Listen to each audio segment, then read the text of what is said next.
の中にある赤と青き線それらが結ばれるのは心の像風の中でも負けないような声で届ける言葉を今は育ててる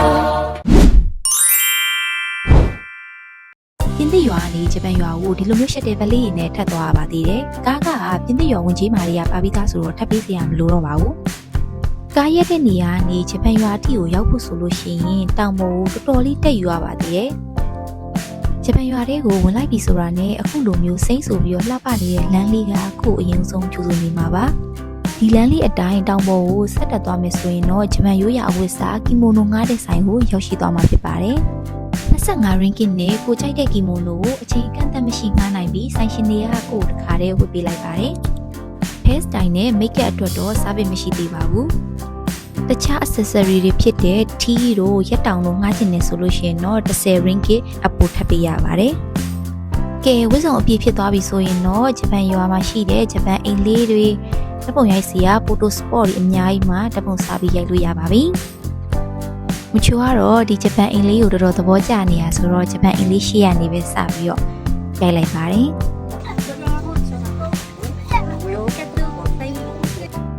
post ပေးတဲ့နေရာမှာချိန်စာမိနေတဲ့မချိုအတွက်ဘာလို့လုပ်ရမှန်းမသိတာနဲ့ကင်မရာမန်ကိုကပြလိုက်ပါတယ်။ဂျပန်ကလည်းမကတတ်ဘူးဆိုတော့ကတတ်တဲ့မြန်မာအကလေးနဲ့ဂျပန်အဝတ်စားလေးနဲ့လိုက်ဖက်တယ်လို့ပြန်ပြတာလေးပဲကပြလိုက်ပါတယ်။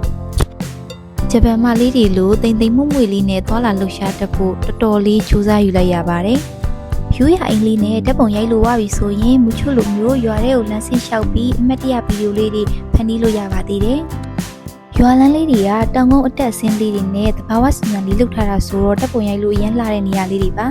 ။လူရှင်းရှင်းနဲ့ဓာတ်ပုံလေးဗီဒီယိုတွေစိတ်ကြရိုက်ချင်တဲ့သူတွေအတွက် weekend တို့အစိုးရရုံးပိတ်ရက်တို့မဟုတ်ပဲဂျာရက်တွေမှာသွားပါမချိုကတော့ဂျပန်ရိုးရာကီမိုနိုလေးနဲ့ဂျပန်ရွာတရွာလုံးကိုခြေဆန့်ခဲ့ပါတယ်။မိမဆန်ဆန်တိမ်တိမ်မွမွနုနုညံ့ညံ့လေးတိတ်မနေတတ်တဲ့မချိုအတွက်တော့ကီမိုနိုဝတ်ထားတာတာဝန်ကြီးတစ်ခုလိုပါပဲ။ဒါပေမဲ့လည်းမချိုကကီမိုနိုနဲ့ဂျပန်ရွာလေးထဲမှာဂျပန်မလေးအဖြစ်ကျူးစာတရုပ်ပေါ်ပြီးအမှတ်တရဗီဒီယိုတွေအများကြီးရိုက်ကူခဲ့ပါတယ်။ရိုးရာဝတ်စုံလေးတွေကိုချစ်မြတ်နိုးတတ်တဲ့မချိုအတွက်တော့ဒီဂျပန်ရိုးရာဝတ်စုံလေးကလည်းတစ်ခုအပါဝင်ဖြစ်သွားပါပြီ။မချိုရဲ့ဂျပန်ရွာဘလော့လေးကတော့ဒီလောက်ပါပဲရှင်။